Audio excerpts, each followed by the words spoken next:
Please stand clear of the doors. Por favor, manténganse alejado de las puertas.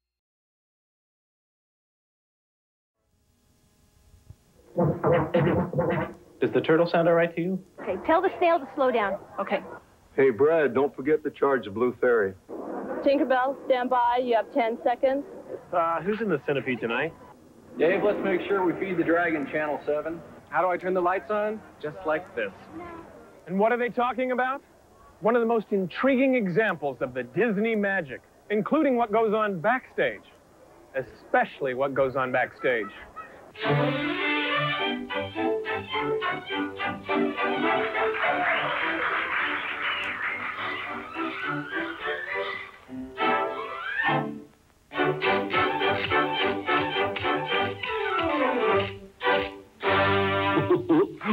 with the show. What has over 40 parts and 2 nightly starts? It sometimes rises 23 feet tall and features a dragon who breathes a fiery ball. But that's certainly not all. It has over 500,000 lights to brighten up those summer nights. And with 250 dedicated workers, it brings lots of cheer to millions and millions every year. You give up? It's the Main Street Electrical Parade! Disneyland Information, this is Angela. May I help you? You're welcome.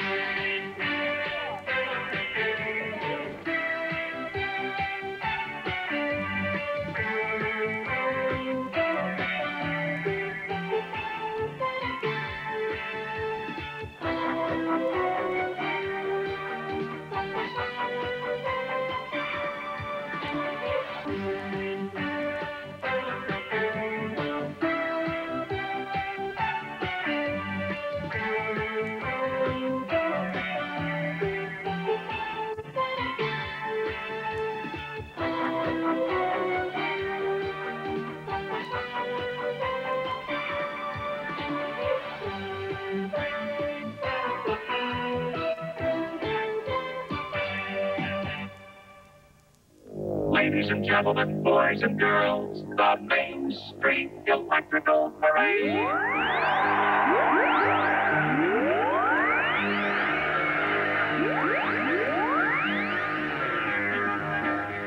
Welcome to Disney Backstage, featuring a behind-the-scenes look at Disneyland's and Walt Disney World's Main Street Electrical Parade. Like so many of the aspects of the world of Disney, this parade is steeped in tradition. Not just for the performers and the staff and the crew, but for the tens of thousands of people who line up along Main Street every summer evening just to get a perfect spot to view what has been called the shining star of the Disney jewels. So come on along with me backstage for a view that just won't quit. It's Disney magic up front and backstage. If you stand in one place, the parade is about 25 minutes long. Now, that 25 minutes of entertainment has taken over 15 years to develop. Bob Yanni, the man responsible for the creation of the parade, takes us back.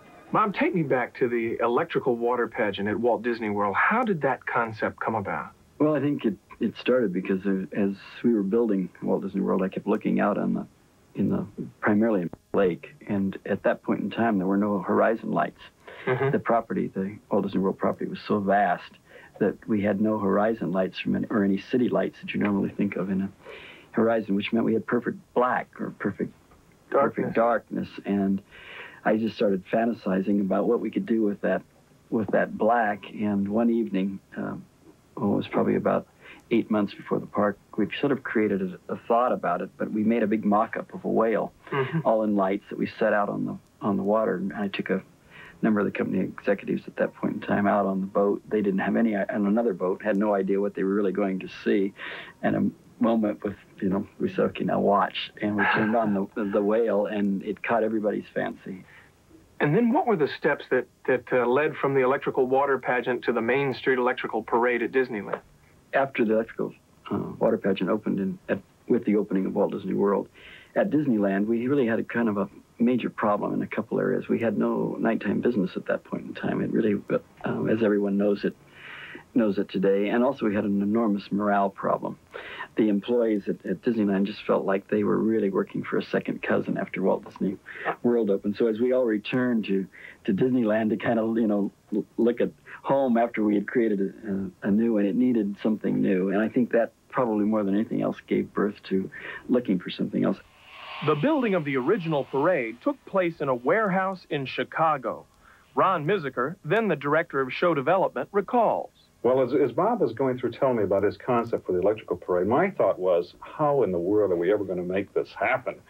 And he answered my question by saying that he knew of a company in Chicago that were really specialists in taking these little lights, and every Christmas they took Michigan Avenue, I believe it is, in Chicago, and covered it with lights in the trees and across the road and along the storefronts and so forth. And they really had this technology of how to deal with this many light bulbs. So he said that what we ought to do is go and meet with them and see what they think about how this could all come together. As it was getting near to parade time, and the deadlines drawing nearer and nearer, what were some of the problems you had with constructing it and getting the floats together? Well, we found ourselves in a real disaster. The company in Chicago, as hard as they tried, really didn't have enough time and probably the technology to really make the units come together. And I was beginning to suspect this over the telephone. And, with the phone calls, and they were saying, well, we're having a little problem with this and a little problem with that. So I finally decided it was time to go to Chicago and find out exactly where we were with the construction. So I flew back and I took a tour of the facility and where all the construction was, and I found things to be an absolute disaster.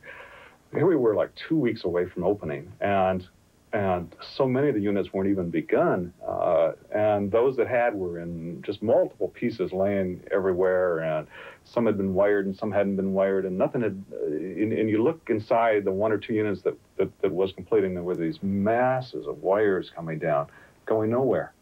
Just hanging in the center, not labeled, and it was just absolutely a nightmare. And so I got on the phone with Bob, and we talked about it, and we decided that the best plan of action was to organize another group, a second group of electricians and technicians in California, and we would try to ship the pieces out as quickly as they could get them into some sort of a form, and then finish the work in California, because we had the 3 or 4 day travel time in between there yet for everything to get from Chicago to Los Angeles. It was right down to the wire getting the pieces built, and then they had to be taken apart because we never shipped anything like this at that point in time. And we got them here, and they were all in pieces, and no one here, in the parks knew what to do with them. And so literally we were right down to the wire getting it together to get it out the gate for that opening night. Disneyland proudly presents our spectacular festival pageant of nighttime magic and imagination. As the lights dim in the park, a computerized voice announces the beginning of the Electric Light Parade. The Blue Fairy leads the parade out of the gate each night. The spectacle she creates for an unsuspecting audience is just a taste of what's to come.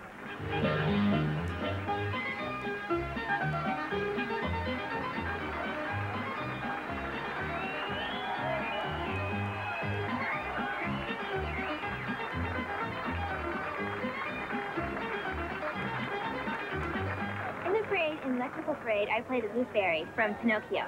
What I like best about Blue Fairy is to see all the lights go down and to see all the people's excitement on their face.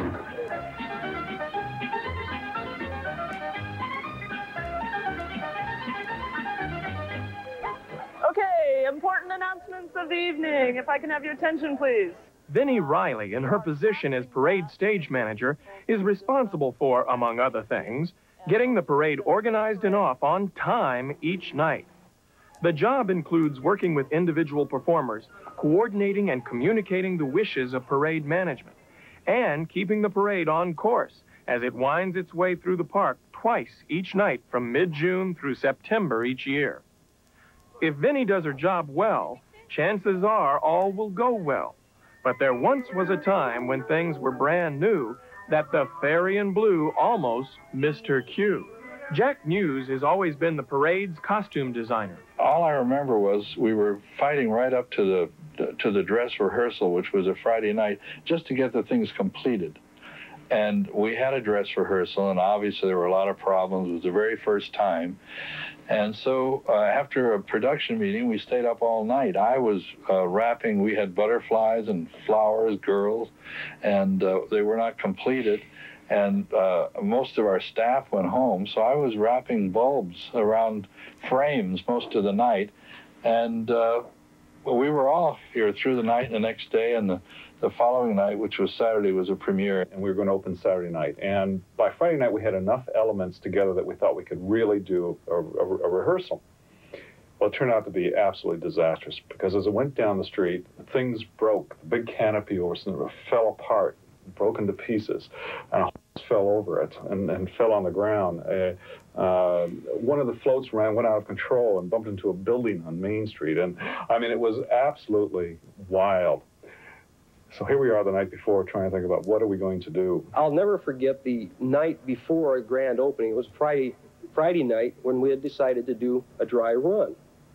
It would give all the entertainers a chance to go down in their full dress rehearsal with the parade to be ready for the press opening on Saturday night. Well, for about a week, we were working feverishly in the assembly tent area with, probably 30 to 40 electricians trying to get this show on the road. And when it finally came time to moving the parade out, we looked around and started counting how many vehicles were ready to go. And I'd say probably about a third of the floats were really ready to move out in the parade route. With all the problems that we had getting it together, we had only charge on the batteries to last around Town Square, where all the press were, and down Main Street. And we figured by that time they'd begin to fade, the lights would begin to fade away. But we didn't care, because those were the key people in that area. So I turned my back for a moment on the parade as it was lined up ready to go out the gate, and I turn around, and there's Bob Yanni walking down past the units, asking them to turn on the lights. He wants to see the parade. Turn on the lights. I want to see what it looks like before it goes out the gate. Turn on the lights. And of course, you know, I go crazy and run after him and say, you know, we don't have any charge of the batteries. Turn off the lights. Turn off the lights. Turn off the lights. I had a lot of pressure on me because, with the exception of the president of the company, who said, if you really believe in this thing, go for it. I don't think there was one other person in the entire company that was behind me in this mission. And I think my thoughts, it's hard to remember them, was probably that we had at least gotten the thing on the street once. That's the Casey Jr. circus engine being driven by none other than our good friend Goofy. And the circus engine is pulling the world's biggest drum, being pounded on by none other than the Big Cheese himself.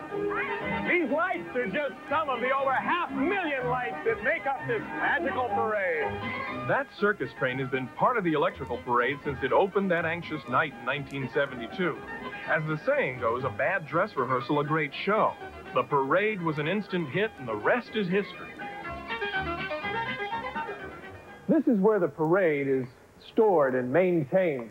Over 200 production workers are involved in readying it and keeping it in shape. And even with the lights out, you can see that the floats are three-dimensional in shape. Well, you know, it wasn't always the case. In the original design, the parade elements were two-dimensional, or flat in shape. With time, all things improved. In this case, due to the efforts of parade designer Ken Dresser. Yes, they were two-dimensional, and the reason for this was for readability. We weren't really sure how many lights we could put on a float at that time, and most of the units were hand-pushed or pulled down the street. Therefore, we would align the lights so you could read them from both sides of the street. When did you go to three-dimensional floats? Well, as soon as we went down the street the first night, we felt we had a parade, and we started thinking about 3 dimensions. The Blue Fairy, who's been our grand marshal of the parade all along, actually was three-dimensional in the parade. Right From the beginning? From the beginning. Then we had a dragon, which was a sort of a Chinese dragon, which had also a third dimension. And this gave us confidence that we could go on building parades in 3 dimensions. when we finally retired the original parade and reopened in 1977, the entire parade was three-dimensional. So what were some of the design problems that were inherent in developing a parade that was electrical? Fortunately, I was told not to worry about them. The wonderful thing with working for Disney is we have many experts that can figure these things out.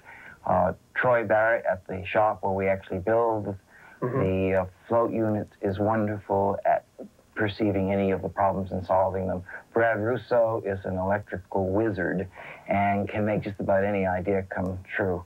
Let me show you what part of this process is in the design. For instance, the bear, which is in the parade now as part of the circus unit, started off as just a basic concept, drawing itself. And then I took the concept over to the Walt Disney Production Studios, and we actually went to the animation studios to give the bear a little bit more personality, and so we could really have it look a little bit more like a Disney-type character. We came up with the idea of the hoops. They had it on a barrel. That wasn't really enough to balance on the street, because we do have to worry about moving the thing down the street and the batteries and all that. So then I came up with putting it in the little dots, which gives us the feeling of the lights, and this is what I presented. From here, we went to the drawings, and then I do a drawing of this nature, which shows all the color placement of all the light bulbs, each bulb, and then this shows our fabric samples, which we cover the bear with so that we don't see the lights through on the other side. Also, to help the ironwork, is we've made a model of all of this to give them the feeling of the top and the side. Now, it's one thing to stage a parade. It's another thing to stage it at night, and yet another at night in total darkness. But this is where the electrical parade comes to life as no other can. When the concept of a parade made of lights was first imagined, the question of a power source was foremost on everyone's mind. An electrical engineer with creative resources was in need. After all, you can't plug in a moving show that's over a quarter of a mile long. Technical coordinator Jerry Hefferly developed the solution. When we first looked at different power sources, we had to consider many different alternatives. I have to admit, for about a half a second, I thought about running long extension cords from Small World all the way down through Main Street, but that idea was rapidly put out of my mind. We did consider for a while as a power source the use of generators, which had somewhat been done on large parade floats before, where you had motor-driven vehicles.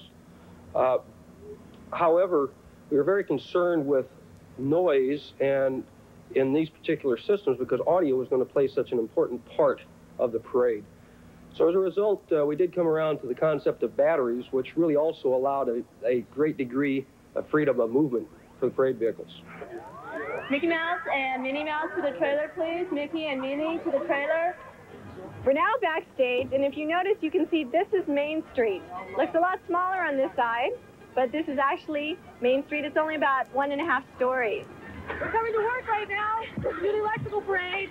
The electrical light parade is at 8:50 p.m. and there's a repeat at 11 p.m. Sometimes I find it hard to waltz and walk at the same time, especially walking over railroad tracks. These green oval speakers up here are what we call the zone speakers, and they broadcast the musical soundtrack in the various areas of the park, and it's sort of like a subliminal musical effect that goes on. Wherever you happen to be, you're going to hear that basic song. While sidewalk speakers play the overall theme music, the zone system allows each unit to broadcast its own special music as it passes by. Music that captures the magic presented over the years by those special Disney motion pictures. For example, the parade music for the Alice in Wonderland unit was inspired by this scene in the original animated motion picture. The song is called In the Golden Afternoon. In the golden afternoon, there are dancing daffodils on the hillside, strings of violets are all in tune, daffodils of the dancing lion. Now here's the same song played on the electronic synthesizers for the Alice unit in the parade.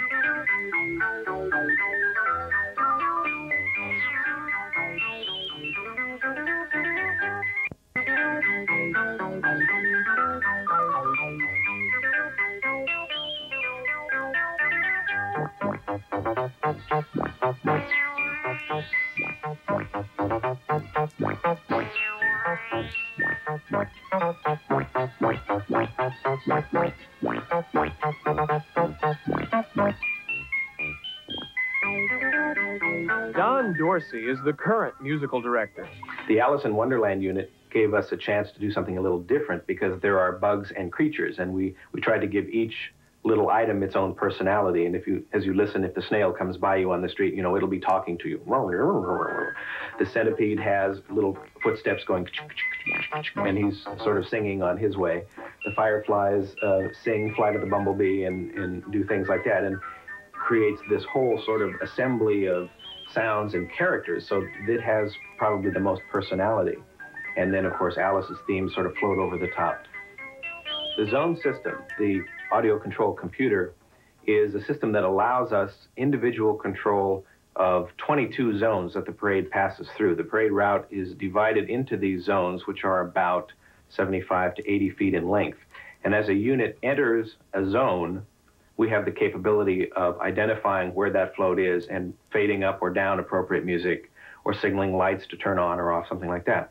It gives us the capability of following the parade down the street and triggering introductions in different areas. For example, the parade will come into the hub and there will be an introduction, a fanfare, an announcement. Then the lights will go out at a key point triggered by the computer. And then as the parade continues to pass around the hub and approaches Main Street, the computer says it's approaching Main Street and triggers another intro, and the Main Street audience then gets an appropriate fanfare and a light cue. And so in this way, we're able to follow the system down the street. It's larger than life here on the parade route. Alice in Wonderland, with Alice on top of one of three 15-foot mushrooms. Well, the little bugs, they beep and they blurp, and the birds, they sing and they chirp. The music really enhances this parade. Now, just how are those little bugs able to turn on a dime and spin about from time to time? No ordinary chassis will do that. The guts of these bugs is the type of thing you want to have at home on the weekend. Watch. The ones that spin, those ones are in our Alice in Wonderland unit, and they're the critters, as we call them. This is one of our drive units, and this is called a whirly bug. And this is it without its little bug on top. Yeah, okay. Bug. And it operates basically like an airplane. To go forward, you push forward, or backwards, you pull it back. And the wheels, as you see, the four wheels operate independently of each other. So it can spin and do all kinds of fun little crazy things. Come on, Pat, let me see it. Great. Forward, left.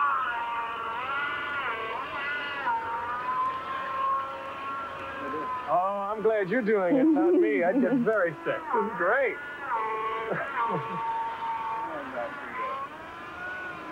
All right. How are the floats driven?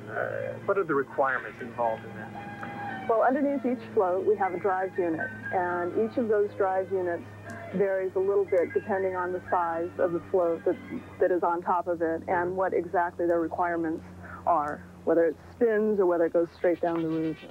Drivers have the unique task of pacing their vehicles on the parade route. It's a tough job considering their limited line of sight and the loud music inside each vehicle. Well, the cat's out of the bag. There's a driver inside of there, as there's a driver inside of each one of the parade floats. You want to take a peek inside? Driving the Calliope is pretty easy. It makes wide turns. It's pretty much easy to see through, considering that you have a wide screen. And it's a lot of fun. You have King Lion up on top, and he's pounding on the cannons up there, and the CO2 is really active, and the crowd loves it. It's obvious that costuming plays an absolutely vital part throughout the entire parade. Each is special in its own right, and each is partially comprised of light. Jack Muse has always been the parade's costume designer. Designing costumes for an electrical parade is a very different approach from other costuming, because you have to, first of all, consider the number of lights, the weight of the batteries or the power source, whatever it is, and you have to consider how many performances the show will go, how many times a night that the time between shows. By that I mean whether you can launder or change costumes, charge batteries, do whatever you have to do to get the show back out there. And then you're also fitting a variety of people. You do not necessarily have the same performer every night doing the same thing. So your costumes have to be adaptable to all of those circumstances. Can you show us a few of the sketches from? Well, these are some of the original sketches that I came up with for the Cinderella unit. Now, the finished products do not always resemble this because we do modifications. The director, the producer, other people have opinions, and I try to bring all that together and satisfy everybody in the final phase, and that's really what our costumes represent at the end. Is this one of the Cinderella These are the wigs that they wear with the tiaras, and of course they have their sparkle like everything else in the electrical parade. So the battery operating those lights is somewhere in the wig? It's in the wig, yes. Tell us a little about the process.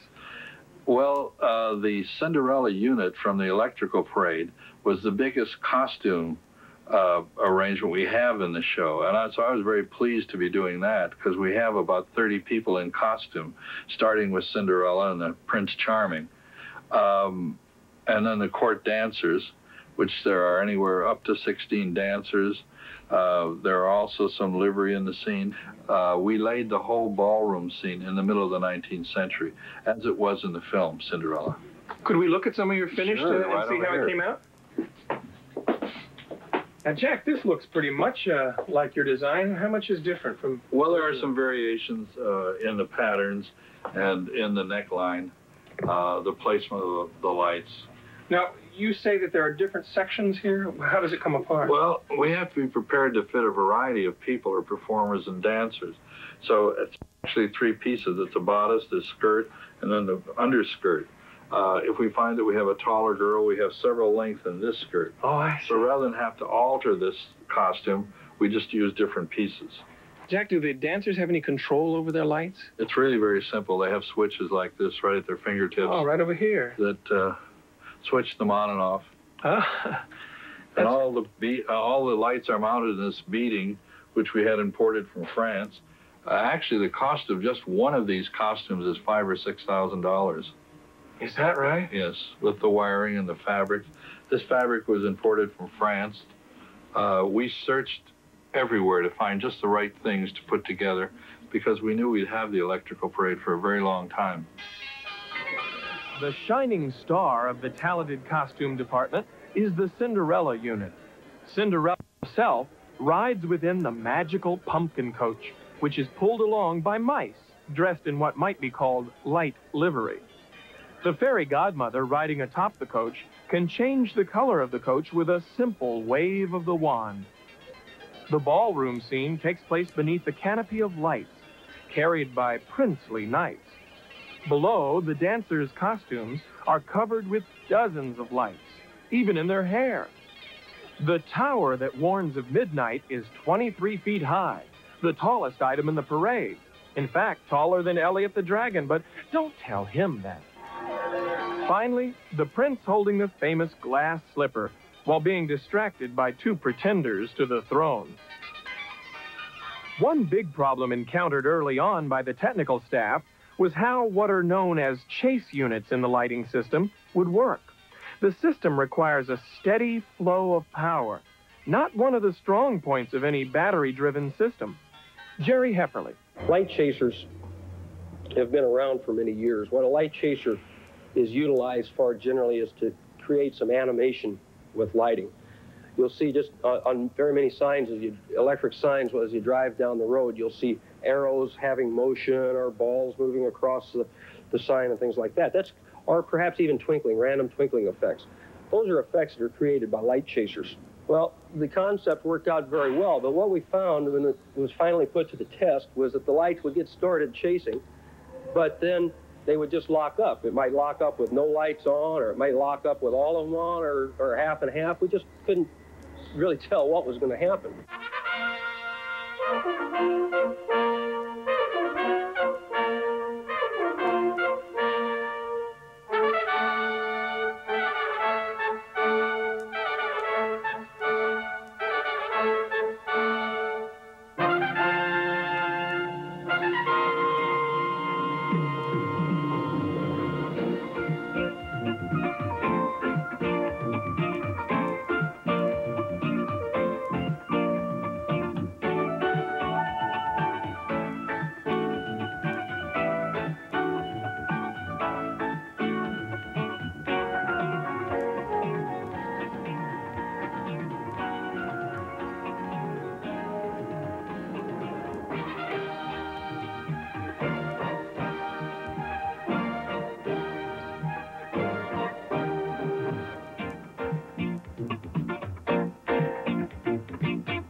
stand here inside of Master Audio Control, you're kind of reminded of the Wizard of Oz, because it's from here that the Disney audio engineers can control every aspect of the musical portions of the parade. In audio control itself, there are 3 video monitors and a computer control keyboard and a manual emergency board, which fortunately we don't have to use very often. The 3 monitors allow us to see simultaneously the position of the floats on the street along the parade route and the status of each of the amplifiers in the zones. We can identify which music is in which zone and at what level at any given point in time. And as the operator watches the floats progress down the street, she verifies that the proper sound is in the proper zone. And ordinarily, she'll sit there during a parade and not do anything. It happens completely automatically. But if, for some reason, something causes a glitch in the system or a float doesn't show up at a sensor on time, she can manually go in and cause a cue to be executed. The sound system works by a group of ID transmitters. So we have audio control is transmitting the sound to each of the floats, and there's one float in each unit that picks up that sound, and there's a series of sensors in the street. So as they cross those sensors, the sound comes up in each zone or where you are standing on the street for that music, for that story. So if you are watching the Small World unit go by, Small World music comes up as they go by. And then it drops out of the sound zone that you're standing in as the Cinderella unit comes by. And then Cinderella music comes up. When we start designing a music loop, I take a sketch layout of the Baroque hoedown track and lay out the ideas of where I think melodies will go and begin to lay down a melody at a time into the synclavier, which is a digital synthesizer and sequencer, which will remember exactly what I play. If I play, for example, if I play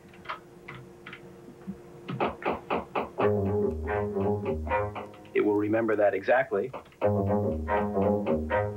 and play it again. So I won't play something like that. I'll play something like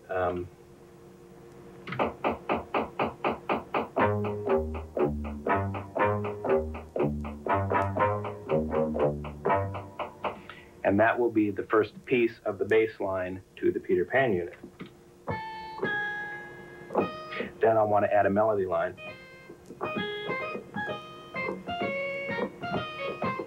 So I will then put that into the recorder. And the different pieces get added up until we have different sounds on every track. And then when we put it all together, you have the complete arrangement.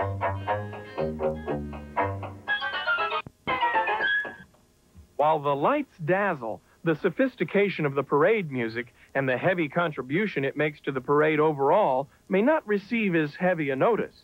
Still, Don Dorsey delights in the pleasure that it offers to the millions who experience the parade each year.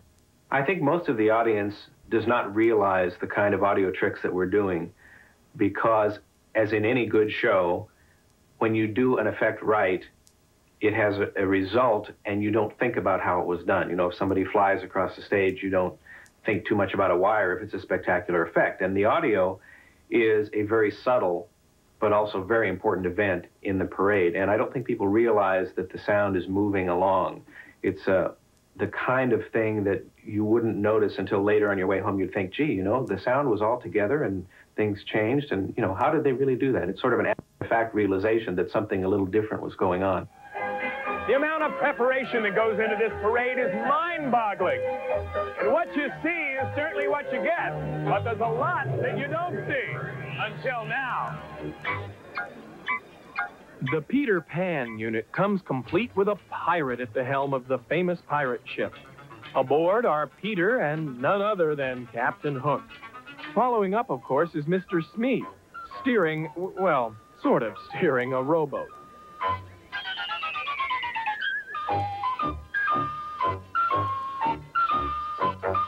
Troy Barrett is the person responsible for the construction of the parade.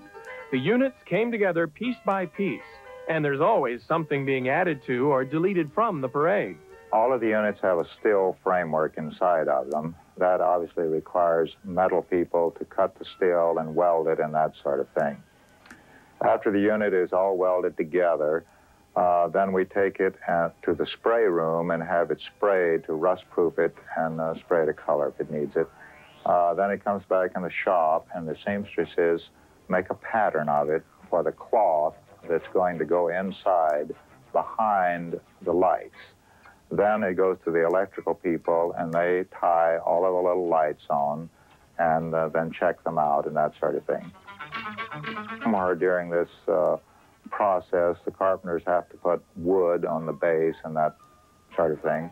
So most all of the building crafts are covered at one time or the other in building a complete float. 5, 6, 7, and 1. Just as Troy Barrett has built the structure of the parade, Barnett Ritchie, Senior Parade Director, has built the performing cast, selecting from hundreds who audition and then rehearsing with them until they perform perfectly as one. This audition is actually a 2-day process, and we have about 700 people coming in both the days, men and women. After this audition process, once we have our cast together, and they've signed up and they've gone through all of the personnel and things that they have to do in order to sign up and be officially accepted as a cast member, then we start rehearsals, and we'll be rehearsing for 2 weekends here in the back area, and we teach them all their parts, and we put them in costumes, and we make sure everything is working fine, and then we take them out on the street, and then we have our night rehearsals on the street, and this is where it gets really exciting, because then the floats are all working, and we've got the music broadcast into all the zones, and we put the kids in their costumes, and we do several dress rehearsals out there, and that's how we can get our spacing correct and make sure that everything's really working well. And then we open, and we're on.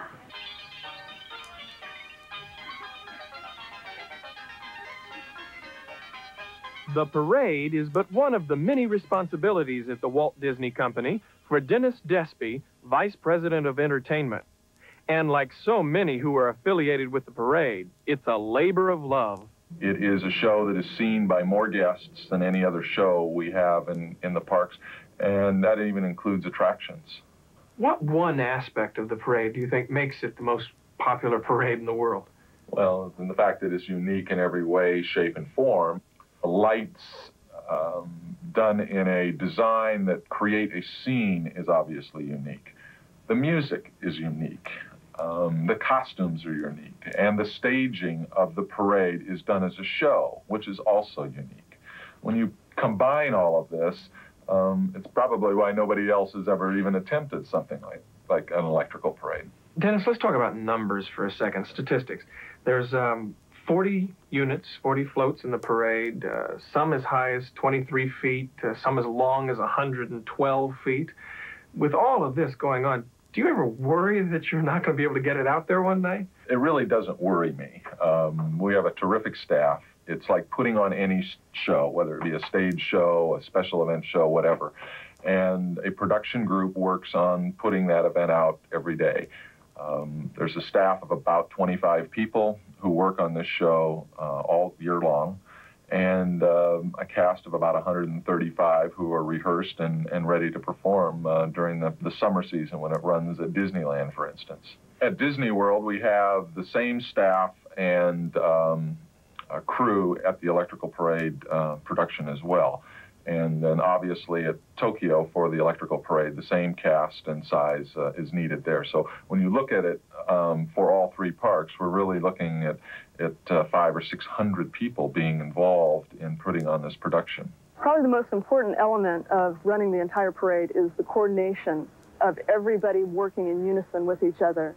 The electricians, making sure every light is lit, the wardrobe personnel, making sure all the costumes are perfect, and all of that working in unison to send the parade out as a smooth, perfectly wrapped show.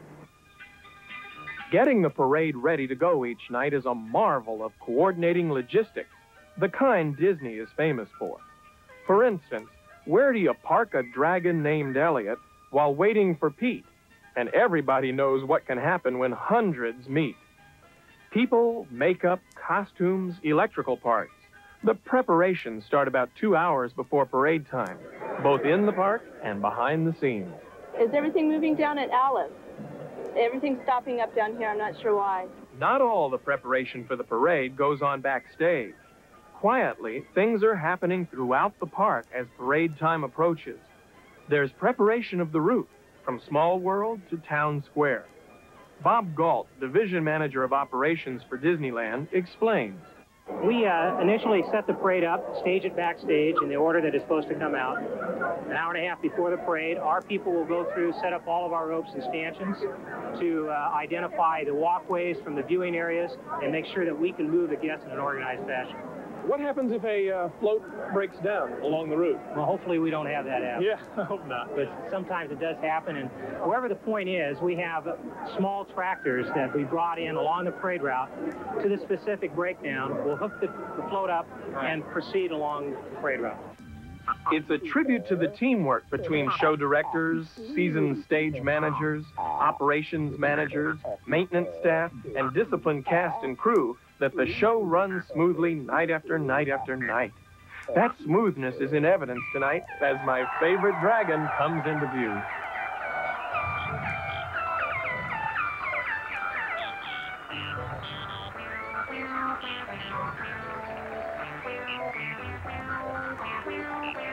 A parade this large and complicated requires an equally large support system. Maintenance is constant and ranges from the small and mundane task of daily checking and replacing the tiny bulbs to a complete overhaul of one of the units. Brad Russo supervises the efforts.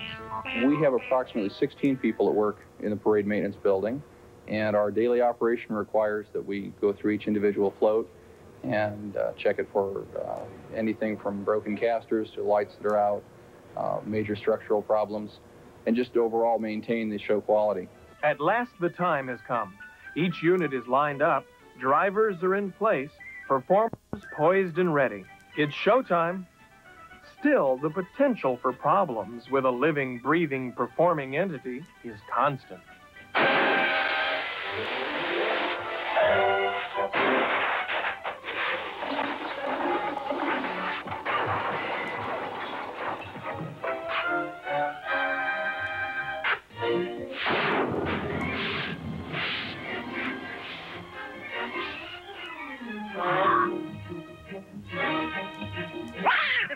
Stopped at Matterhorn. The lights haven't gone down yet. Did you copy that, Julie?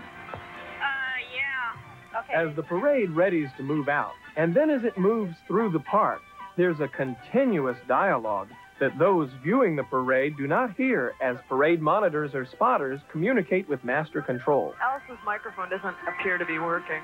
Moving up or lining up the parade is something we go through each and every night for each and every parade. And what we actually do is set the parade or line it up right behind the exit that we are going to go out into the park with. And that entails moving up each float, checking that sound in each float to make sure that that sound works, checking the microphones, getting people dressed and plugging them all in, hooking up all their wires and their batteries, and then lining them up with their units so that they're all set, ready to go when we turn out the lights and send the parade.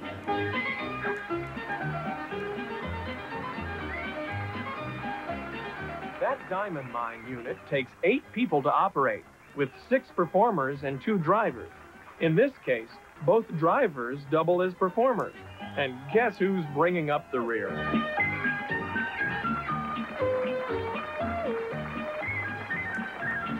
You no doubt recognize this unit as Pleasure Island. It's led by the Funhouse Face and is followed by Pinocchio with the Cigar Store Indians and Lampwick with mask intact. Yep, it's a small world after all. A recreation of one of the most popular attractions at the Disney parks, with a towering tower, a merry-go-round, and a tiki unit, complete with that familiar music.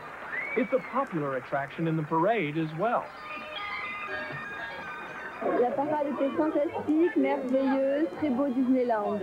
No matter what language spoken, the reaction seems to be the same. People young and old enjoy seeing the parade, taking for granted everything that goes on backstage. Of course, That's exactly how everyone affiliated with the parade wants it. The children enjoyed it. The lights were beautiful. They had all the characters beforehand do a pre-show for the audience, which is great. What are some of the more common reactions of people watching the parade? Ooh, that's really what we hear a lot. I think the parade is so unique in itself that people mostly are just staring at it and going, wow. And one of the nicest things is to walk down behind the parade and have people stand up off the curb and start clapping for you, because you don't think of it as a show, but in fact it is a show. And when you have people stand up and clap for the whole parade, that really gives you a good feeling inside. The very first night that I saw the parade, I think the thing I remember most was this elderly woman that was standing next to me, and she showed me her arms afterwards, and she says, look at these old arms. She said, I haven't had goosebumps for years, and she said, tonight I had goosebumps. When the parade initially starts down the street and the lights go out at Disneyland and the music comes up, there's always a tremendous awe in the audience. They're not expecting it. It's no matter how many times you've seen the parade, and we have a lot of returning guests, when that moment hits every night, there's a tremendous electricity in the audience as well. The finale unit is a lengthy tribute to America, whose giant eagle overlooks all that has come before it. It's followed by rope tenders, who lead yet another parade. Its stars are those who have come to witness the spectacle of the Main Street Electrical Parade.